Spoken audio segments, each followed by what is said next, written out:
symbol of excellence in sports entertainment. Hey, it's Conrad Thompson, and you're listening to Can Chris Hero Save Wrestling? And, of course, we couldn't do it without the man himself, Mr. Chris Hero. Chris, how are you, man? Conrad Thompson, I am fantabulous. How are you doing, my friend? Man, better than I deserve, because I'm getting to watch some wrestling today with the actual wrestling genius. I'm pretty excited about this. I had the great pleasure of watching a football game once with a permanent SEC football captain, and he watched wrestling he watched football in a different way. And I felt like my football IQ went up. And when I think about my wrestling IQ going up, I can't imagine wanting to watch something with someone else more than I want to watch this with you. And today we've got a great match to watch together, don't we? Yeah, we do. This is my second to last match with Bryan Danielson, but it would be my last match with him in PWG. Somebody that for over the course of about 6 years, we wrestled pretty much anywhere and everywhere. And is someone to this day that I hold in very, very high regard. You've heard all the stories about PWG and you've seen the clips. It's just an electric atmosphere. And this was when PWG was just kind of kicking into gear. Just a very special match. And when I did an Ask Me Anything about this match on my subreddit a while back, and I put out requests for which match people wanted to see and hear me talk about. And this was overwhelmingly the most requested match. And I thought I would speak to the fine folks over at HighSpots who put the match up for free. And I thought you might not have seen this match before. And I know that I hadn't seen it in well over a decade. I probably watched it, a couple times right after it happened, but I have resisted the urge to watch this match back. So I figure you and I could see this with fresh eyes and have a little chit chat about it and just kind of see where we go. I know there's a lot to talk about, and we're certainly going to, but give everybody just an idea of who Bryan Danielson, the performer, was, because I'm sure there's a lot of listeners who have only ever seen his WWE work, but I mean, this is a guy who won Wrestler of the Year award over and over and over, according to Dave Meltzer. He was one of the best talents, not just in the independents, but in the history of wrestling, right? Yeah, I think so. He is what a lot of people would describe as a wrestler's wrestler. Yeah. He broke in through Shawn Michaels. He moved down to Texas and trained there and was a part of a very famous class of students along with Spanky, Brian Kendrick, and Lance Cade. This other guy named Shooter Schultz. All of them got signed to developmentals and went to Memphis. And I think that's where a lot of us started hearing the name Bryan Danielson, Brian Kendrick, or Spanky and American Dragon. And they weren't around very long before they hit the independent scene. And the two of those in particular just had some incredible matches with one another. And I think they were kind of like the polar opposite of one another. You had Spanky, this, loudmouth, crass, sports entertainery type character. And then you had the no nonsense, no frills American Dragon, who actually did wear a mask for a while in Memphis Championship Wrestling, which is really funny to look back on. But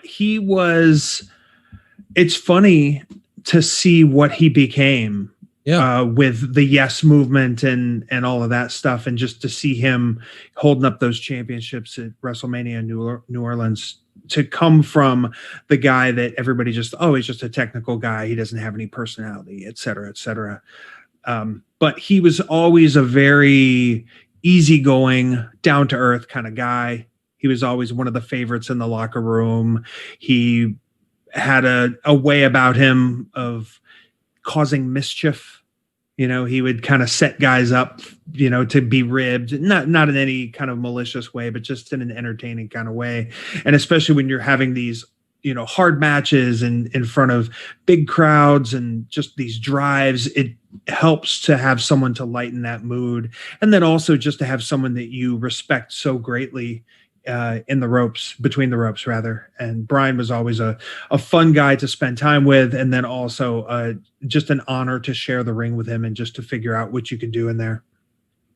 Well, what I've always been fascinated with is his wrestling brain. I saw an interview with him years ago where he says it almost hurt his feelings to watch old tapes of himself because he felt like he had evolved as a performer. And he would say, "Oh, I can't believe I did that." And he said this in the middle of a run where, according to the Observer, the most outstanding wrestler award, which was won by guys like Ric Flair and Kobashi and Misawa and Benoit and Angle, he won that award in 06, 07, 08, 09, and 10.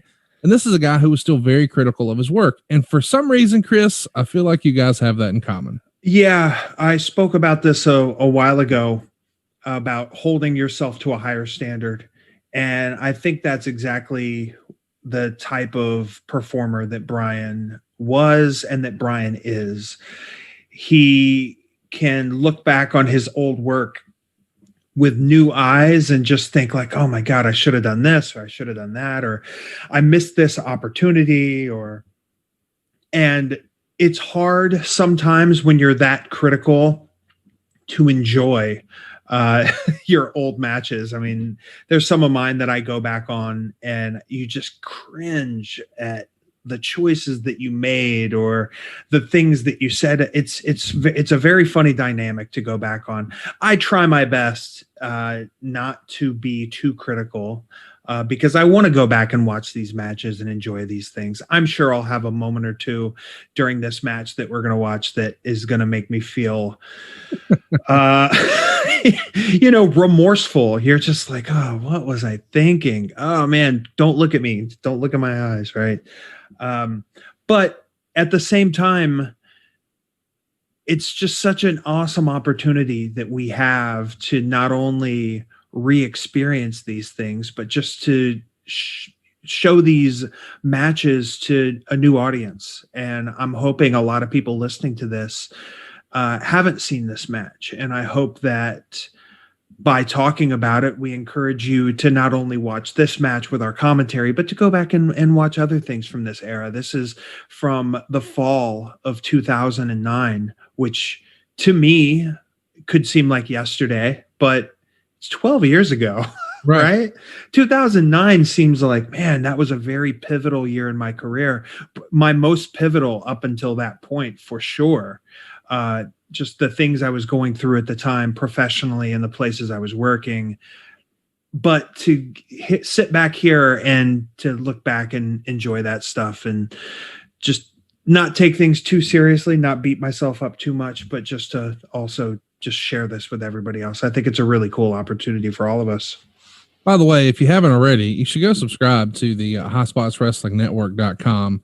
I do. It's roughly what you pay for the WWE Network, but there's so much great content on there, not just wrestling, but old shoot interviews, and they've got a ton of content on there. Can't recommend it enough, but you don't need it for this. They've made this match free, and you've actually got something pretty cool coming up with HighSpots you might want to talk about, right? I actually very much I do. Yeah. Thank you for that, Conrad. Good lead in. This should be dropping Wednesday morning. So that would mean Wednesday night on February the 24th. I'm going to do my first ever virtual signing. So I've held off on doing any type of signing or any type of appearance. I just haven't felt comfortable traveling or being around people aside from my, immediate family and friends. So this was just a great opportunity for me to finally go out there. HighSpots is in Orlando for the week, I believe, and I've had a good relationship with them for years. Michael's always been very good to me. I really appreciate their contributions to pro wrestling in general, Yes. with all the videos they've shot over the years. They're just some of the good guys in pro wrestling, and just a very grassroots movement.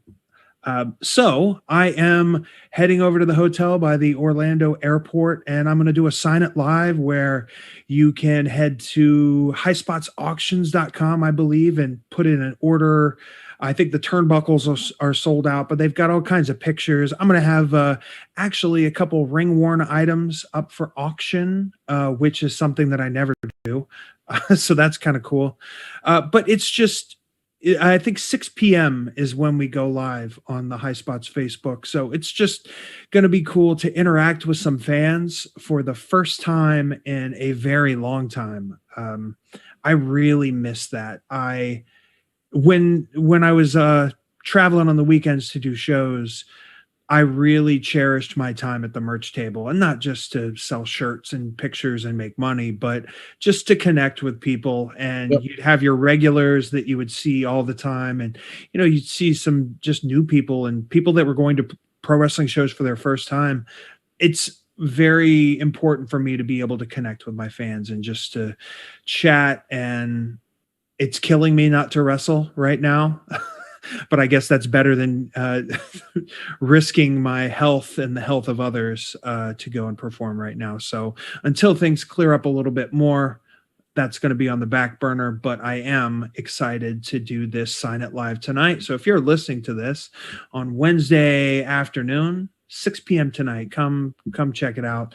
Watch me sign some stuff, buy something if you want. If not, just stream it and watch me talk a little shit.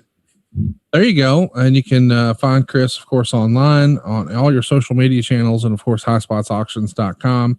But you've got a link below right now here on adfreeshows.com where you can actually watch this match free on the HighSpots Wrestling Network. And again, I can't recommend it enough. Our producer, Stan, here and I recently had a conversation about this. Stan signed up. He loves it too. I think it might be one of the better values in wrestling. It's up there with adfreeshows.com and the network for sure. So without further ado, let's do a little bit of a countdown.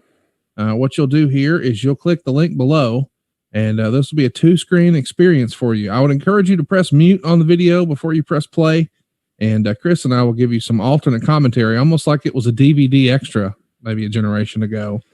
I'm ready, man. I'm at all zeros and ready to roll. Chris, you want to give us a countdown and we'll get going? All right, let's get this. 3, 2, 1, play. Conrad, can you see that thing around my neck? Do you know what that is? Let me, oh, wow. There you go. Here we are. Pro Wrestling Guerrilla. Yeah. What do you have around your neck here? Okay. So when I was living in Japan in the summer of 2000, actually it was early 2009 rather, at the Adidas shop, I found a hood, that would you normally be on a hooded sweatshirt. So it's a hood without the hooded sweatshirt. I thought, man, that is quirky. The Japanese are usually up on their trends. So I got one of these. I sent it to my gear maker and I had him make one for me, just as something different. So I had this hood, but then I also had my robe over it. So oftentimes I would take the hood of my robe off and I would still have a hood on underneath. And I was always amused by it. And I don't know. It's just some people are like, what the hell are you wearing, dude? I liked it. I thought it was cutting edge, baby. You're a fashion plate. You're the Cam Newton of wrestling. Yes. You can see my wrist gauntlet. Or actually, no. Yeah, my wrist gauntlet on my right wrist. That says Misawa. It's in kanji. It's his name, of course. And that was made by my gear maker. Again, who was Misawa's gear maker? I'll have some cool stories about him, coming up. But in tribute, that summer, I was on the tour where Misawa passed away. And I just felt it's just a very, very surreal time. And I wanted to pay tribute to him in my work. I had been given permission by Misawa in the Noah office to say that he had passed the rolling elbow down to me. Oh, wow. And that's what I was using as my finish. And, he had passed away, but I just kind of wanted to carry on the legacy of his work and his work ethic. So just that little wrist gauntlet that I had was a bit of that. I hate to dumb it down, but a lot of our listeners probably don't know who Misawa was. To make an American analogy, he was, and Lord, I realize this isn't even close, but in regards to respect for in-ring work, he was the Japanese Ric Flair of sorts, right? One of the highest regarded wrestlers you could have over there. Certainly. He was the second Tiger Mask. He broke in through Giant Baba's All Japan Pro Wrestling. And not only was he an exceptional wrestler, he was also the creator, the man behind Pro Wrestling Noah. Yes. So he was an idol of mine, but he was also my boss when I went over and worked for Pro Wrestling Noah. So I felt a great deal of it was a great privilege for me to get to work with him and to work for him. In 90s, All Japan tapes were regarded as being sort of the cream of the crop when it came to in-ring action, right? Oh, absolutely. Just the intensity in the matches and then also the crowd reaction. It was just awesome. Whether, the Budokan shows, the Korakuen shows, they just had, some of the best pro wrestling around. At this point, let's get back to the match here. We got Chris Hero and Bryan Danielson. You guys have both developed reputations for long matches. I mean, there was that summer, I don't know, probably 5 years before this, where Danielson was doing 60-minute, 90-minute matches in Ring of Honor. You had done the same in IWA. You both had become, Flair used to brag about being the 60-minute men or a 60-minute man. You guys were like 90-minute men at some point, right? Yeah, that is correct. I had a 90-minute match with CM Punk that went the time limit. We had a sudden death fall. And I believe Bryan had a match with Aries. That's right. But this was before I was in Ring of Honor, so I'm not super it was Aries. That was supposed to go longer, but they called an audible to just end it a little bit shorter because, not every crowd is going to be patient for a 60-minute match, let alone a match that's 90 minutes or 2 hours. What's the psychology of going into a long match like this? A lot of us are never going to actually be in a wrestling ring, but we're used to seeing TV matches that are 2, 3, 5, a long TV match is like 12 or 17 minutes. That would be a really long TV match these days. But when you're going nearly an hour or over an hour, how does that change your approach? It's just strategy. You dumb everything down. You make everything bare bones, as basic as possible so that you are just telling these different stories of trying to grab a certain hold, trying to go after something. And then you just have to have the patience to follow along with this. And that's kind of what we're doing right here, where we're just feeling each other on the mat, filling each other out a little bit on the mat. And Bryan takes the first little strike there with a big drop kick out of a sequence. It just gives you the chance to grab a hold and to work a hold and it's not just counter, which sometimes there's nothing wrong with that, at some point, but this, you can just relax and enjoy yourself. And you have to have a patient audience. And then you also have to have an audience that cares about both of you guys. And I'm in a perfect situation right here because everybody knows at this point that Bryan is going to WWE. Right. We had a PWG show the week before. He cut a promo after the match and he addressed the people that were calling him a sellout. And he said how important it was for him to wrestle on these shows and how important it was for the fans to support companies like this. So people going into this know that this is his last hurrah. I actually believe that this show was booked because he was available for one more weekend. So PWG was like, listen, let's go ahead and do one more time. The cravat, an old Chris Hero staple, baby. Yeah, absolutely. Danielson knows that move very well as well. Go ahead. The cravat. Well, I wanted to ask about, and I realize we're having some pretty elementary conversation, and I know there's going to be a lot of hardcores who know all of this, but here on adfreeshows.com, we've got a bunch of fans who've just seen WWF and WCW, but they hear a lot about how, guys, these days they'll spend 3 hours on planning out every move of their 6-minute match on TV that night. That's impossible to do in an hour-long match, right? I mean, you can't possibly you may be a couple of sequences, but there's no way you can map out the whole thing, right? Yeah, only when you have like tags, 8-mans, those type of matches when there are more people involved, then those matches are sometimes called, bumper to bumper. Yeah.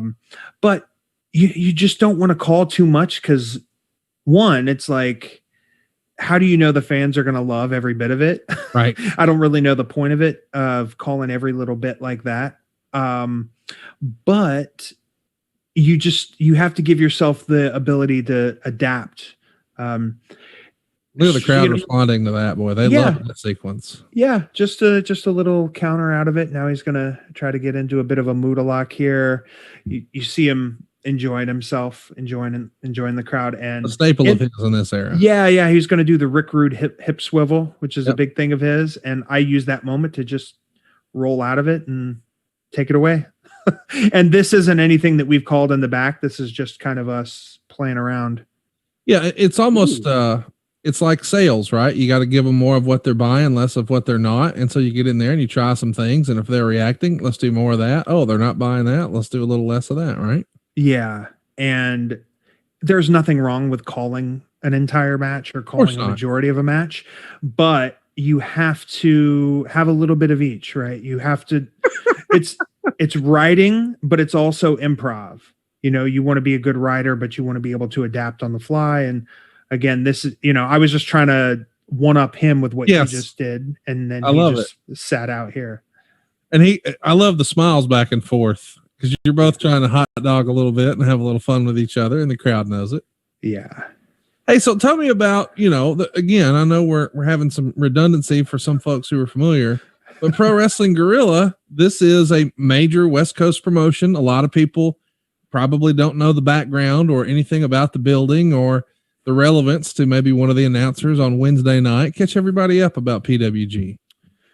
Pro Wrestling Guerrilla started in 2003 when a handful of Southern California based independent wrestlers got together, and they were sick of working for these other companies and just all the other BS that went along with that. And they decided to start their own company, and they started under the model of, let's have the best local wrestlers and let's fly in a couple people, whether it's, they weren't even really, they brought in AJ Styles very early on. And then they used guys like Samoa Joe, Frankie Kazarian, and they just had a lot of their own local guys. And their model was to sell videotapes of these guys. Oh, he just punched me right in the ear. And that's illegal in wrestling. You can't. Yeah. And the thing about that is that's his payback for me hit him in the ear out of that deathlock we were just in. And again, this is just us. God, he was one of my favorite people to wrestle, and just to go out there and just kind of let things flow. Dude, you're in fucking good shape. Yeah. Not bad, huh? Not bad. That's a really handsome dude right there. Check him out. I appreciate that. And I've ditched the ball necklace. I had a ball necklace I wore for a while. So my common sense has stepped in. So PWG just started off kind of mom and pop style, and the more tapes that got sold, then they moved into the DVD market, etc. And it just became the place to be. They hopped around and, you know, probably ran about a dozen different venues before settling on Reseda, which is where we are right now. And unfortunately, this building has recently been deconstructed. But a lot of awesome wrestling took place in this venue. The ring looks a little different than some of the other rings we've seen. It looks like they're using some kind of real rope there, huh? Yeah, we got real rope. We got some big chunky white turnbuckle pads. Oh, there we go. A little Dean Malenko staple. I like it. What do you call that? Man, I don't know. I know it as that Malenko spot too. He's the first guy I saw do it. Yeah, you trap his arm between your feet, and then you just thrust your knee, you give it a little bit of a pop and kick it back. Yeah, that was a staple from like 95, 96 Malenko, which I'm sure I've seen Bryan do it at, you know, dozens of times, and it's kind of cool I get to do it to him. There we go. A bit of not quite a cross-face chicken wing, but a variation. So what I was saying earlier about putting matches together, there's nothing wrong with, you know, calling some stuff. And I will know more as this match goes along, but I'm going to guess that he and I called some kind of a cutoff, and then some sort of a sequence to go into a comeback, and then settling on some false finishes. And it's really up to us to decide when it's time to go to that next phase. You know, some people call it a 3-act phase. Sometimes people call the 7 steps of pro wrestling. It really just, you know, neither of us is a heel. You can take a heel role in a match without being a straight up heel. So this match is, you know, we probably have a bunch of false finishes called. We probably have a comeback called, but this is just where, all right, let's try to have some entertaining wrestling As long as the people are enjoying it, let's go with it. And then, maybe some kind of a story will come out of it that we weren't anticipating. That's why you want to give yourself the freedom to improvise certain parts. I have no clue what the hell this is right here. You're trying some stuff. Yeah. I'm just trying to cause him pain, and then there we go. He's got me now. So, what am I looking at there? What would you call that? So that is actually, this is before he stood up. It actually is the Indian Deathlock, which I had learned from Dave Taylor, and I'm going to guess he learned from William Regal. Now he's going to try to bridge back out of this, which is very difficult. And also a high amount of torque on my knee. So I'm going to take the easy way out here. I usually prefer to wrestle my way out of moves, but when something like that is cinched in. And you're right by him. You can tell I'm in some pain. Rick Knox has to help us out and untie us. How was Rick Knox as a referee back then? Oh, he was great, man. He was just, oh, there we go. Kipping up, and maybe that was not the smartest move. You try to show off a little bit, and then you're like, oh, man, maybe I did myself a little bit too much damage. Yeah, Rick Knox is great, man. He's a, punk rock referee. He'd been around. He used to make fanzines and stuff, and now he's doing pretty well for himself, I'd say. Yeah, see him every Wednesday night on AEW now. Here's a fun little Easter egg I'm just noticing. These green socks that I'm wearing. I saw those. Yeah, those are from my high school football days. I played high school football in Northmont in Clayton, Ohio. We were the Northmont Thunderbolts. Our colors were green and white, and those are a pair of green socks that I had that I thought would mesh nicely with this set of gear that I have, but they would soak my feet and were not super comfortable, so I really only wore them a couple times. There we go. Now I'm sick of getting shown up by Bryan. I'm going to lash out. I'm taking the aggressor role right now in this match. We've heard as fans that the heel calls the match, and other times we've heard, no, the veteran calls the match. In a match like this, who's calling what? A little bit of both? Yeah, it's definitely a little bit of both. It's usually who's in control is kind of calling the match. So there we go. If you're on offense, it's your call. Yeah. My first big elbow of the match. At this time, I would say I got a little sliding drop kick coming up. There we go. At this time, I had really pushed the idea of that I called myself that young knockout kid, and that was based off of a young Mike Tyson interview. Yeah. Where he says that people come up to him on the street and say, "Aren't you that young knockout kid?" Which is like, Mike, I don't think anybody ever said those words to you in that combination. I just thought it was so funny. So I took that phrase and started calling myself that young knockout kid. And I just wanted that spontaneity in my matches. I wanted people to think that my matches could end at any time. I also wanted to be able to here, tucking the hands. I don't mean to cut you off. I don't remember seeing a lot of that before. That's pretty cool. Yeah. So a cool thing about this technique was taught to me by my lucha maestro, this man named Jorge Rivera. Skida was his name. He was one of the Power Raiders back in the day. And just llaves is what they would be called in lucha libre. So he taught us so many little techniques, and that's something that made my work stand out because I was allowed to, oh shit, now it's time for Bryan to unleash on me. Oh, crisscross kick, pun intended. And let's see if, okay. Yeah, there we go. So just a little moment there. I had that burst of adrenaline to cut him back off, but you're feeling the effects. Yeah, he just hit me 15 times in the side of the head. So it's okay to fight back for a second, but there we go, flying kick. But you can't forget what has happened before. The audience is forgiving, but only for so long. There we go. Here's a little wing strike. Yeah, I would try to strike people with every part of my body, my wrists, my elbows, my armpit. Oh, Tell me a little bit about your favorite size opponent. You know, we've heard that sometimes bigger guys like to have matches with smaller guys. They can tell the old David Goliath story. Do you have a preference, height or weight or any of that for your moveset that you prefer? I did enjoy wrestling smaller guys. I think that was where I was at my best.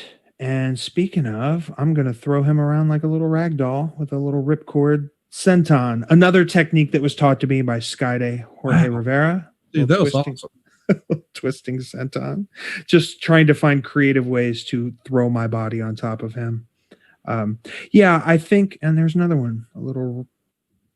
Man, you're showing out. You know you've got a smart audience and you can do that, right? Yeah, absolutely.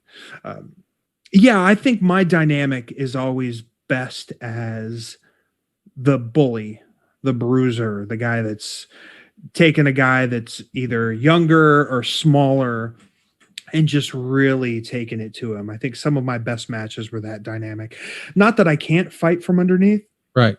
but It's hard to be a sympathetic baby face when you're 6'5" or 6'6" or however tall you are, right? yeah, especially when you can kick ass. When people have seen what you've done and what you're capable of. Again, wing strike.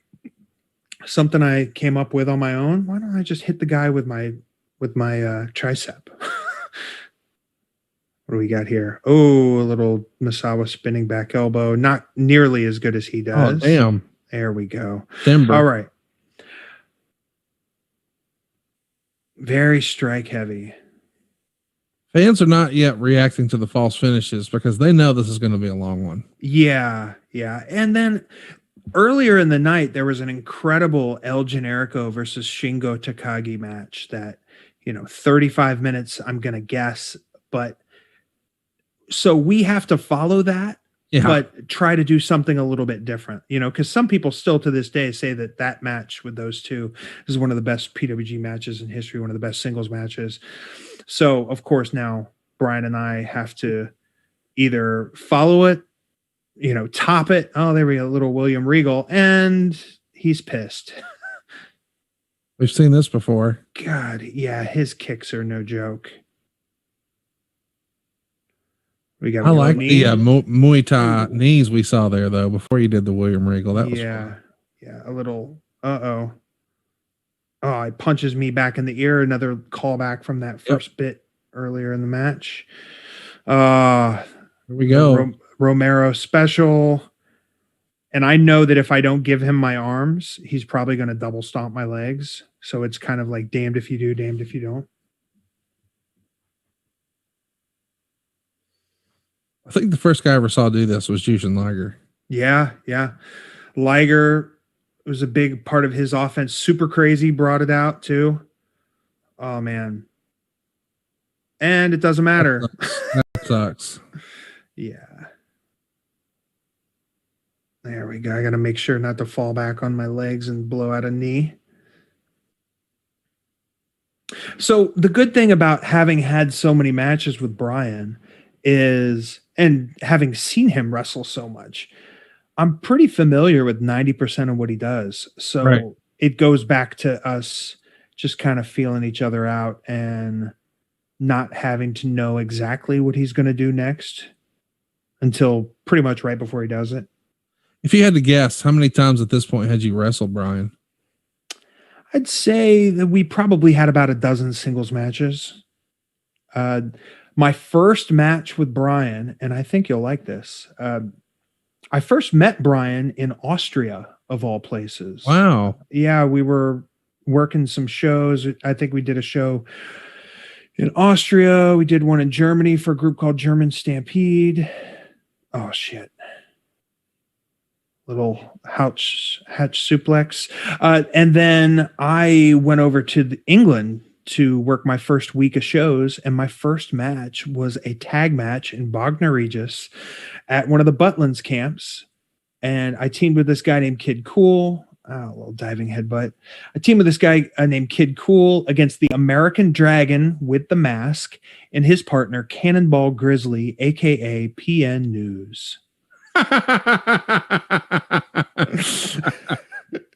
Can you Daniel think? Bryan and PN News. That is Yeah. the most random pairing ever. Yeah, yeah. My first match ever in England, my first match with Bryan. So that's like 6 years prior to this. So we'd been working on shows together, for the better part of 6 years. Oh man, am I going to get a little relief now? Oh, maybe not. I'm So kind of surprised how loose the ropes look. yeah. Uh-oh. Speaking of loose ropes, it doesn't matter because Oh man, it's a collision. flying elbow. Uh-oh. Now for the first time in the match, we're going to take it outside. What does he have in store? I'm moving out of the way. Big flying knee. landing in the audience. So the worst part about brawling on the floor at PWG is the spilled beer. Yeah. And it's not because I'm not a fan of beer. It's because it is incredibly dangerous. You just slip and bust your ass. You blow out an ankle, blow out a knee. Yeah, you're on a hard surface. You don't have grip on the bottom of your wrestling boots like you would a sneaker. Yeah. So it becomes ice. It becomes, you're running on glass. Yeah, you have very little space to move around. All right. By the way, notice how the fans are now slapping the ring. They're getting into it. Oh man. Oh shit. There we go. Okay. Again, we're not into the believable false finish territory yet, but we've definitely switched to a new if level. That move would have happened 10 minutes later, maybe. Right? Yeah. Exactly. I think they just know that after that moment on the floor, it's just kind of kicking the match into a new gear. That move that I just did, that little release suplex, I call it the crash landing. Because that is what Jason Jett called it in the dying days of WCW. It was Easy Money, who had a 5-match run in WCW. But what's he up to these days? Do you think? I don't know, man. But he was a gear maker for the longest time. You can tell. It's going for my blockbuster, and it has been thwarted by Bryan. Little Frankensteiner, perhaps. Oh, roll through. Ooh. Oh, I like that. Right into the triangle. Yeah. At this time, I believe Bryan was living in Vegas, and he was doing a whole bunch of MMA training. Yeah, he's got an arm in triangle here, which UFC was really starting to become super popular, and wrestling fans were becoming more and more familiar. And now punches. Yeah, punching me in the temple. Thanks, Bryan. Yeah, I was not super familiar with jiu-jitsu. And you didn't see a ton of it in matches, at least stateside. You'd see a handful of guys in New Japanish that would implement some of those maneuvers. But Bryan is the first guy that I worked with regularly that was doing a lot of that stuff. Oh, man, I'm just trying to get a little relief. He is kicking my ass.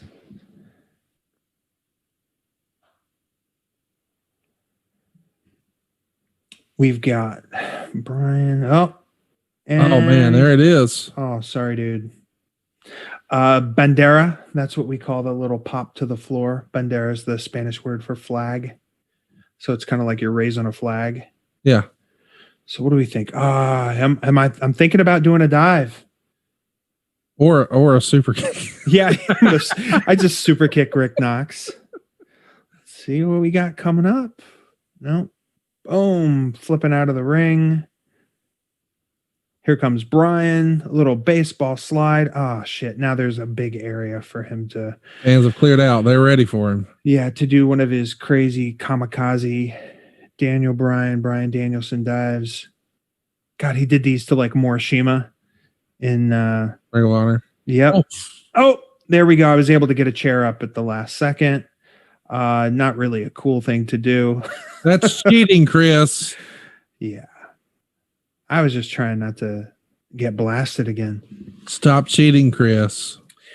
So I've heard people mention this before about the leniency of rules. Yeah, and ref's discretion, etc. So in this situation, number one, PWG is very lenient, and sometimes it helps matches, sometimes it hurts matches. Right. In this case, we're the title match. The referee doesn't want to call a DQ or a count out on a big important match. So he's likely to give things a little bit more rope than he normally would.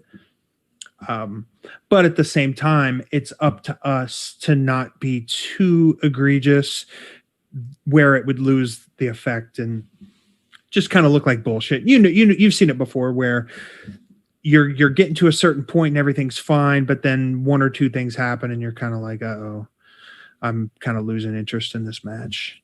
Bryan is bleeding. I wonder how that happened. Yeah. Now it appears that we're going into the next phase of the match. How would you describe the vibe of the crowd at a PWG crowd? We've heard as fans that it was like the hottest, not just literally hottest, but it was just a rowdy crowd. But we've also heard other people say that sometimes, working in front of a crazy, educated, and rowdy crowd like ECW arena fans could be a negative. Where did you lean on the PWG crowd?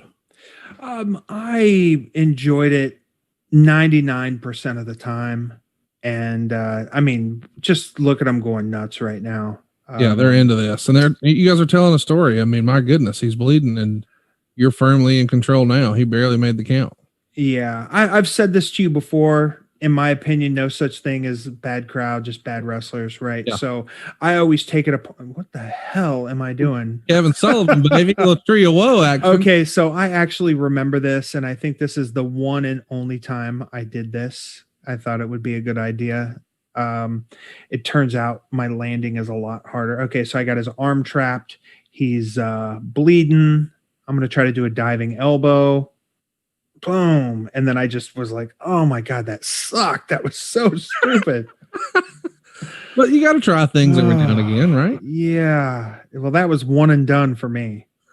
That's the only Chris Hero Tree of Woe right there. Yeah, Tree of Woe, diving elbow.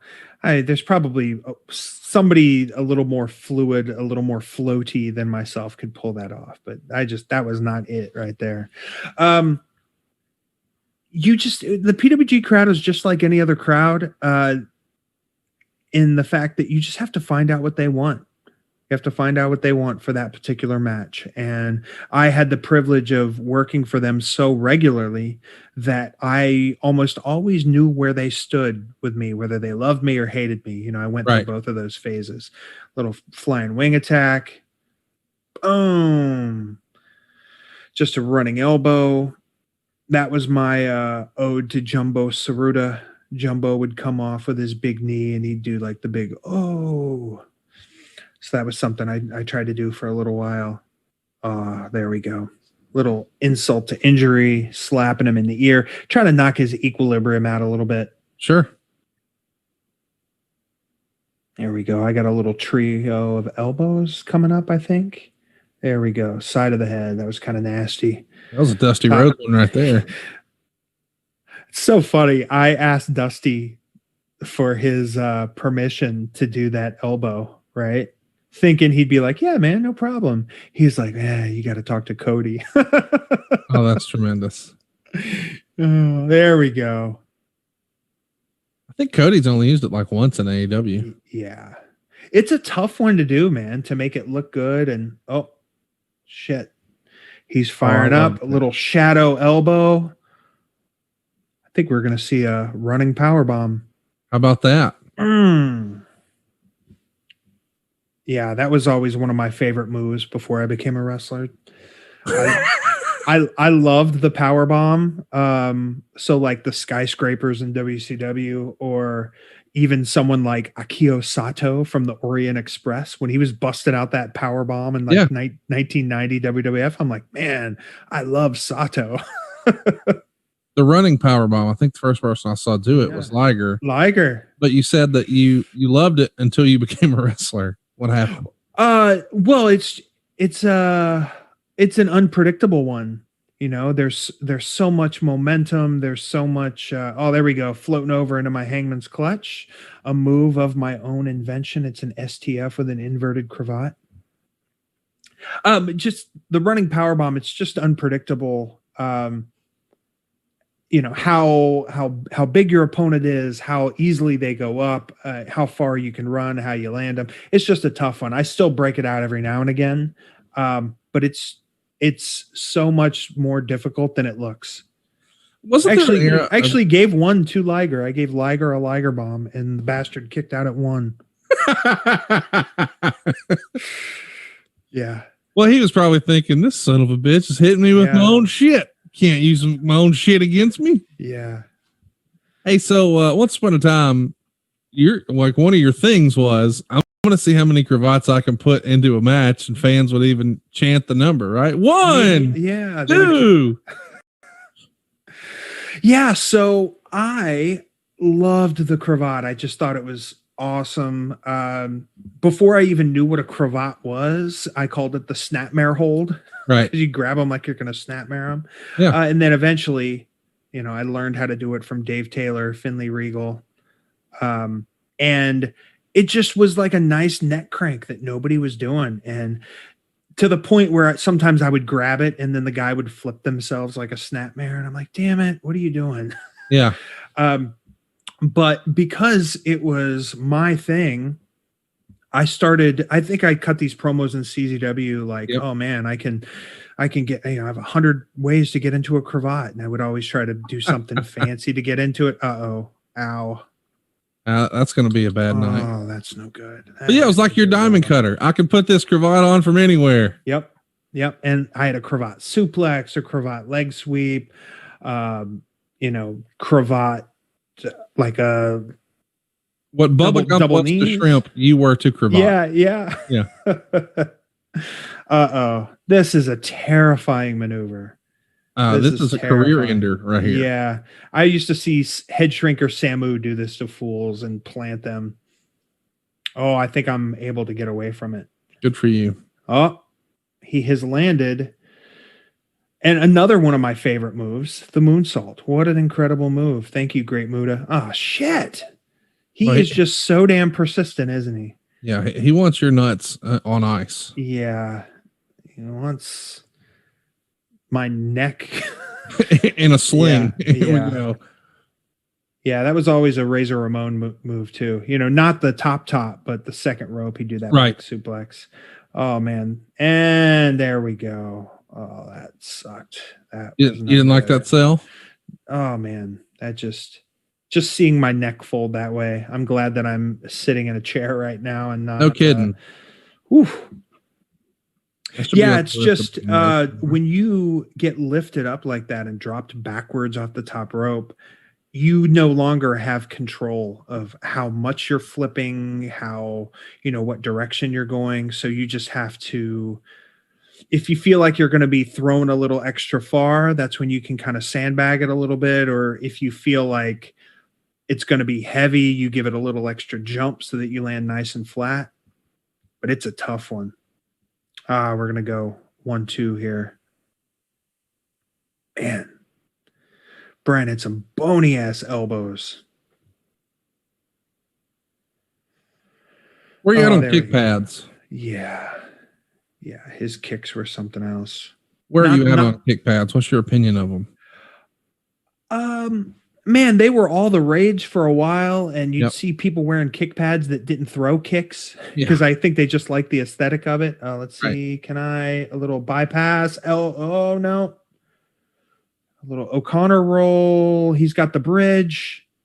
God, that is a tough one. The Japanese leg roll. Little Antonio Inoki pin. Oh, man, he just kicked the shit out of me. Yes, he did. Oh, okay. So funny thing about that move, he used to call that the brother kick.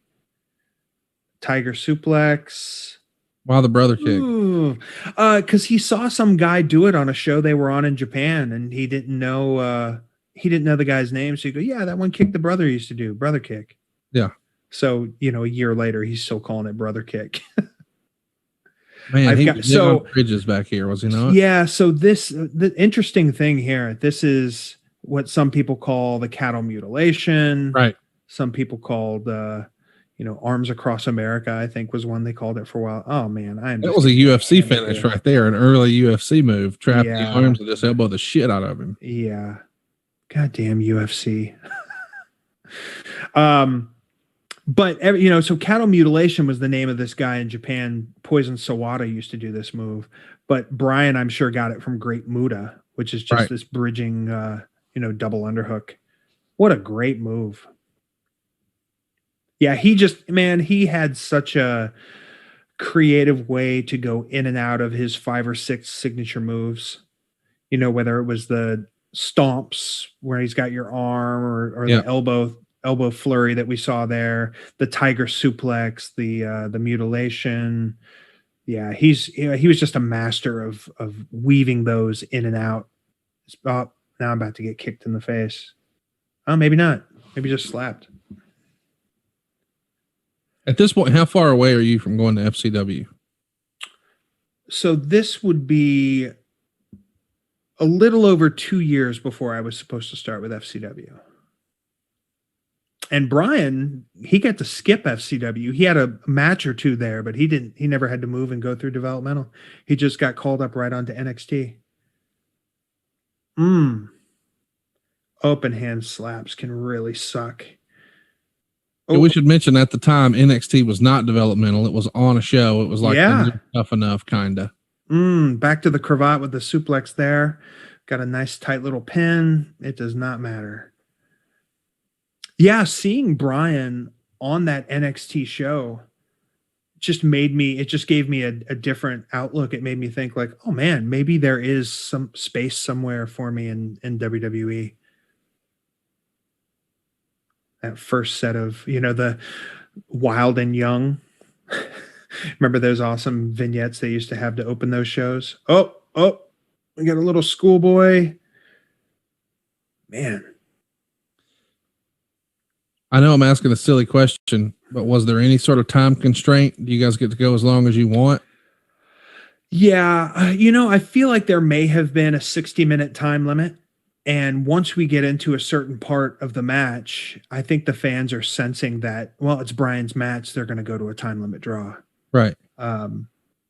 But when it is someone's last match in the company, they're going to start somewhere else. It's really hard. What do we have here? A little drop kick, a little Dynamite Kid kip up. It's hard to convince them that this guy has a shot at winning. Right. Is he going to win the championship on his last night there? So that's a little something you have to work against. And shit. The only time that probably worked was the Ring of Honor Summer of Punk in 05, right? Yeah. Death Blow. Another move of my own creation.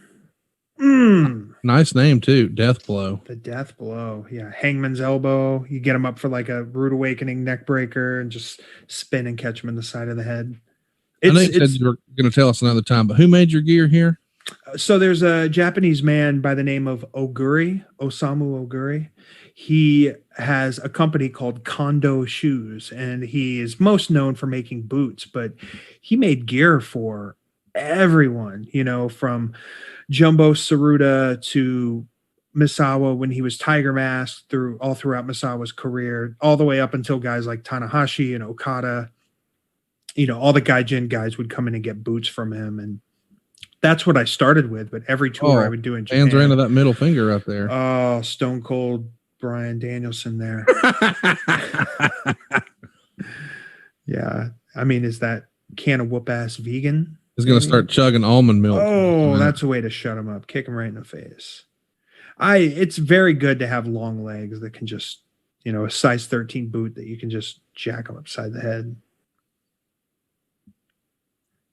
Yeah, so I had gotten gear from Oguri for years and years, and it wasn't until later that I realized what close relationship he had with Misawa. And wow. There we go. Oh, another one. Oh, a little back suplex. He's trying to use that to fire up.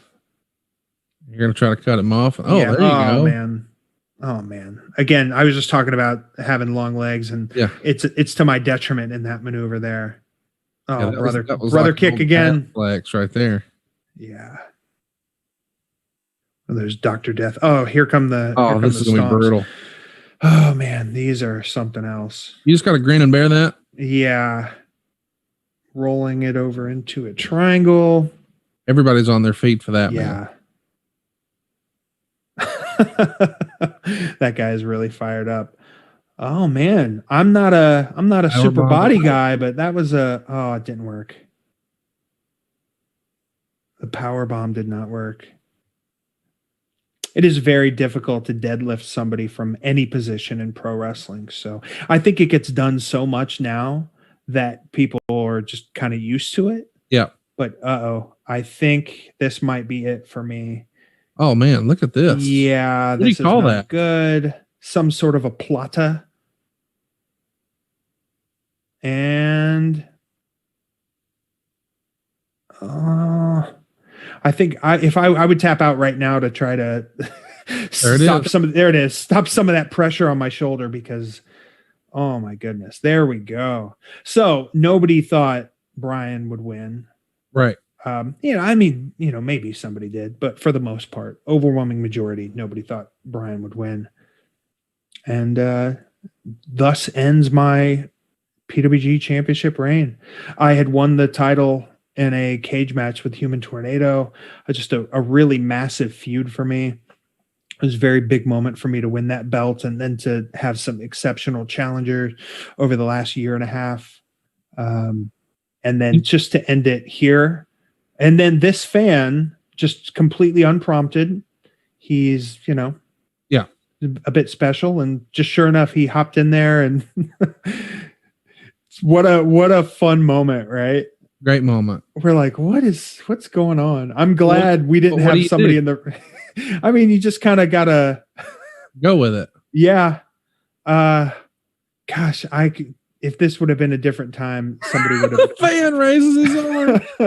Somebody would have attacked this poor gentleman here. But man, look at that, man. That is so wholesome. That is a cool moment. Rick Knox doing his job, and then the fans like, cool, I'm done. Here's Paul London. He's got a blow up Dolphin.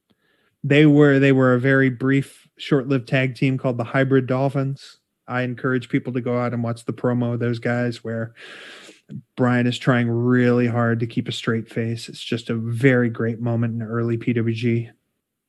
Not early, but yeah. At this point, Paul London had been through Ring of Honor and made it to WWE, and now he's back on the independents and still one of the best wrestlers in the world. Yeah, he was just a real natural. And Bryan probably ahead of his time, don't you think? Yeah, absolutely. He's another Shawn Michaels guy. He went to the school down in Texas, and he came a little bit later than that first crew we were talking about earlier. But hey, look, it's Excalibur.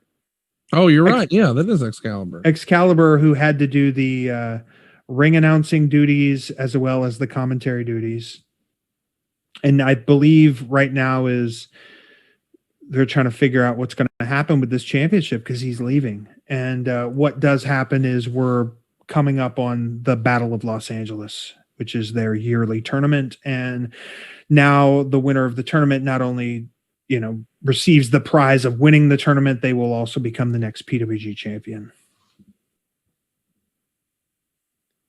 Well, you said you sometimes hate going back and watching your old matches. What'd you think? Yeah, a lot of fun. The wrestling bits, I always enjoy so much, of finding yourself in certain situations when you can use certain counters and playing off of what your opponent does something, and then you can kind of hop back and try to do the same thing in your own way. We had a lot of that this match. I feel like this was a part in my career when I started to rely a little too heavily on the elbow strike. And the direction that I take in PWG after this is I go my next couple matches, or at least a few of my next couple matches, without throwing any elbow strikes whatsoever, or at least waiting until the finish.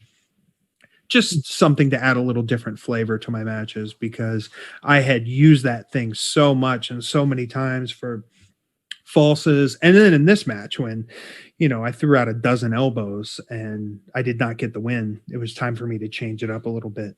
It was fun to look back on this match, and just a privilege to share the ring with Bryan. He's exceptional. Just what a great performer, what great work ethic, awesome technique, very gregarious, and just, you can tell he's having fun in there, especially with this crowd.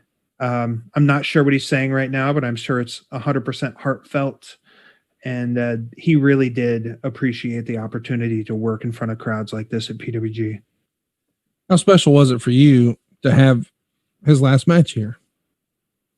Yeah, to this day, this is one of the matches that people bring up to me.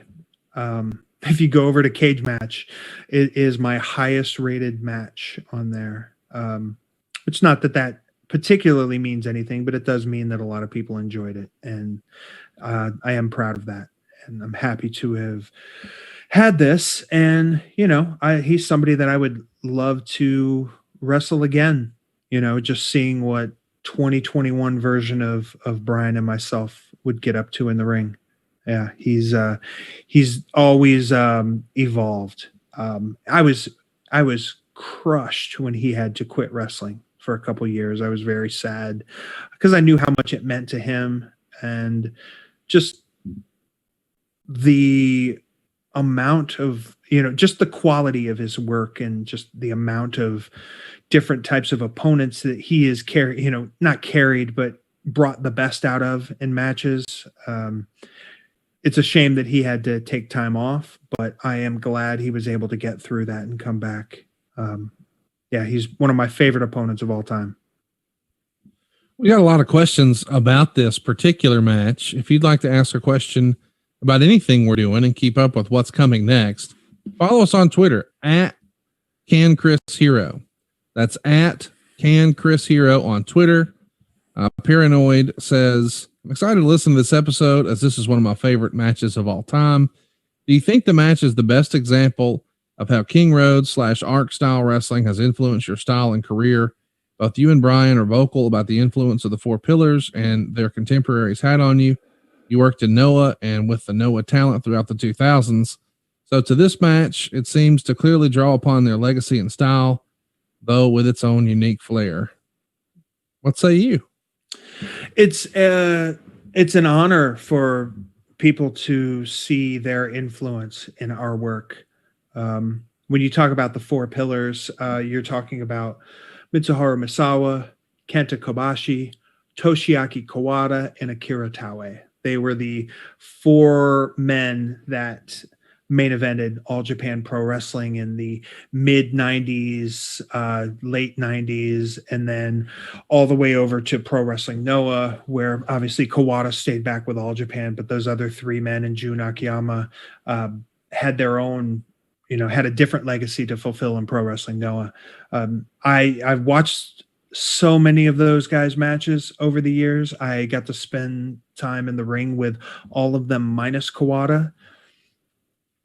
Just, you can't replicate what they were able to do, because they had such a strong connection both with each other as opponents, but with that audience. You look at some of those Budokan main events, and it is just electric. Something that cracks me up is Japanese audiences have a reputation for being quiet. And I think that's because they don't react in the way that a traditional American crowd would react, with chants and, booing and bickering back and forth between the audience and the heels, that sort of thing. But what I compare their viewing style, like I compare it to watching tennis, right? If you're, even if you aren't a tennis watcher, if you have seen tennis before, you can see how the audience is just transfixed on the ball, going back and forth. And, and the more difficult the technique, there's a bit of a gasp. There's a, and then just in that moment when they're having a great volley back and forth, and then finally somebody crushes it and gets a point, that's when there's that emotional release, and then you get the clap and you get that, I think that a Japanese wrestling audience is similar to that, and the fact that they are watching the match and they're watching the holds and they're watching the strikes, and they're trying to give it a chance to breathe without responding maniacally. But you will see in some of those matches, in some of these false finishes, the crowd just absolutely loses their mind. It is incredible. When you're in one of those venues and you can feel 14, 15, 16,000 people stomping their feet, it is just unreal. I had the privilege to work in Budokan Hall a couple times, and even a larger privilege to be ringside for some great main events on some of those shows I was on. And you just, to feel that emotion from the crowd is incredible. I don't know if I was successful in conveying what I had learned from watching and being in the ring with those guys, but I certainly tried my best to take that essence and put my own spin on it. And it's hard to do that in front of a different crowd with a different opponent with a completely different context, but you can still have that thought process or that type of energy when you're approaching a match. Those guys were incredibly influential and will continue to be influential in the years to come. Mostly Incompetent says, having wrestled both, how do Bryan and Zack Sabre Jr. compare as technical wrestlers? I think that's a great comparison. They are two very different wrestlers, but some of the elements that they use are similar. You wouldn't know it by looking at them, but I would say 100% Zack Sabre kicks harder. And I don't know if that's just because you're expecting a certain amount of power from a kick with someone with the slender physique of a Zack Sabre Jr., but oh my God, that man has kicked me so hard, so many times. Zack is kind of like, I'm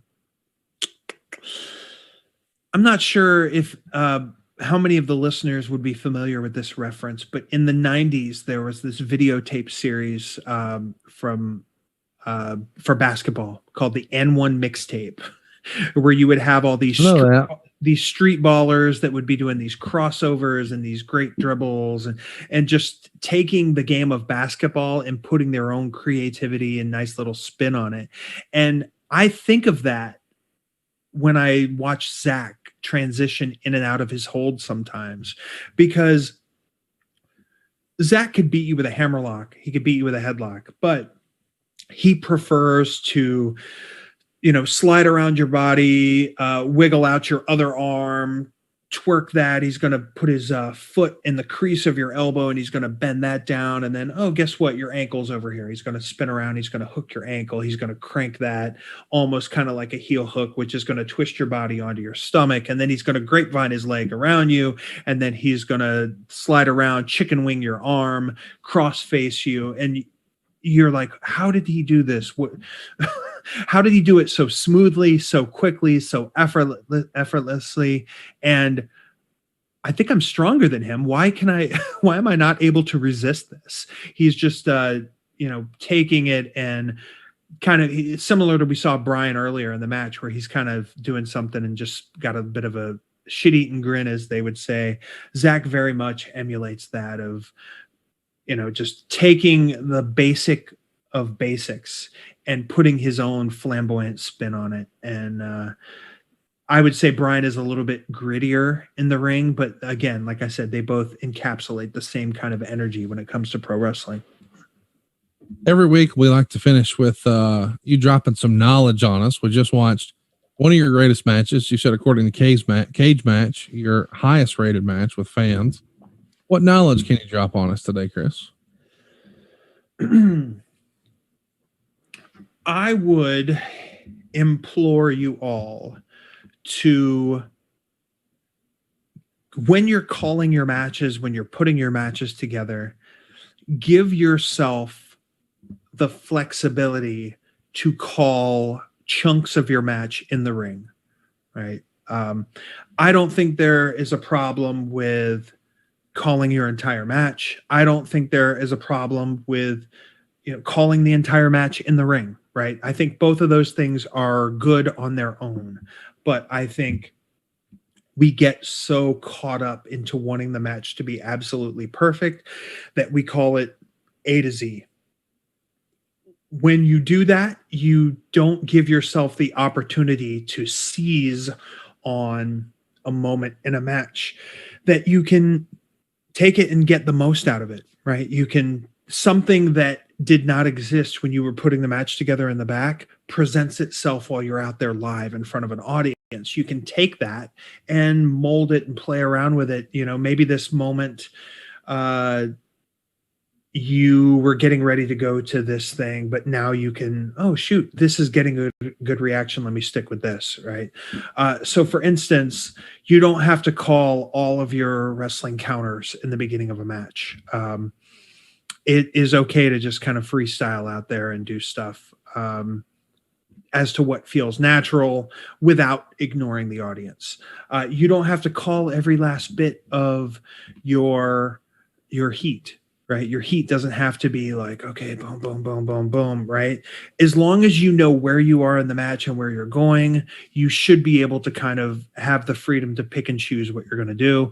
And also when you're in between false finishes, give yourself the opportunity to make a choice on the fly, right? Because sometimes you call a certain false finish and you're imagining, okay, I'll get a pin on this and then we'll go to this sequence and then I'll get a pin on this. Well, maybe getting a pin on the first one won't get the right reaction or won't get the most out of that reaction that you want. So maybe you have them just feed up into the next thing, right? But that's not something, maybe you call both of them in the back and you say, listen, I'll choose how I feel in the moment out there.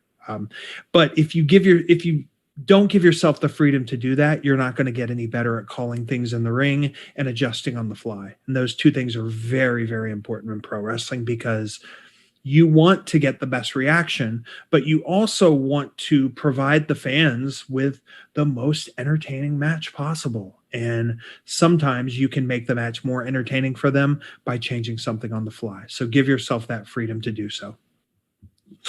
Last but certainly not least, we always end on a high note. I loved watching this match with you, but I think people are waiting with bated breath to hear what new music you're going to introduce them to them today. What's going to play us out today, dude? All right. My song of the week is Last Call by Kanye West. So this is off of Kanye's first album, The College Dropout, and it is the last track on that album. And following the song, there is this long monologue about how he went from, living at a shitty apartment. And, he was making beats for people, even though he wanted to rap, he was making beats for people so that he could try to make some more money, pay the rent, and then hopefully make the right connections. Eventually, everybody knows Kanye's story. He worked his way up from producing for other people in a basement to getting his own debut album that went platinum many times over to making some of the most iconic beats in hip hop history. So he tells that story after this song. And I just really love this song. It's my favorite Kanye song overall. He has some great lines in there. You can hear a couple ad libs by Jay-Z, who's in the booth with him at the time. And I think this song encapsulates the old Kanye West, the old backpack Kanye West that everybody was first introduced to and loved. And if that's going to be our song of the week. I love a lot of Kanye songs. For the longest time, he was my absolute favorite when it came to hip hop. If you haven't heard this song before, please check it out because great beat, great lyrics, and then just great story at the end of it. And there will be a test. If you don't know what to call a white Mercedes next week, you have failed. We'll see you next week right here on Can Chris Hero Save Wrestling? I love doing that sort of Anchorman style. See you next week right here on adfreeshows.com. Thank you, Conrad. Hey, and don't forget HighSpots auctions tonight. Go check it out right now. 6 p.m. Thanks, man.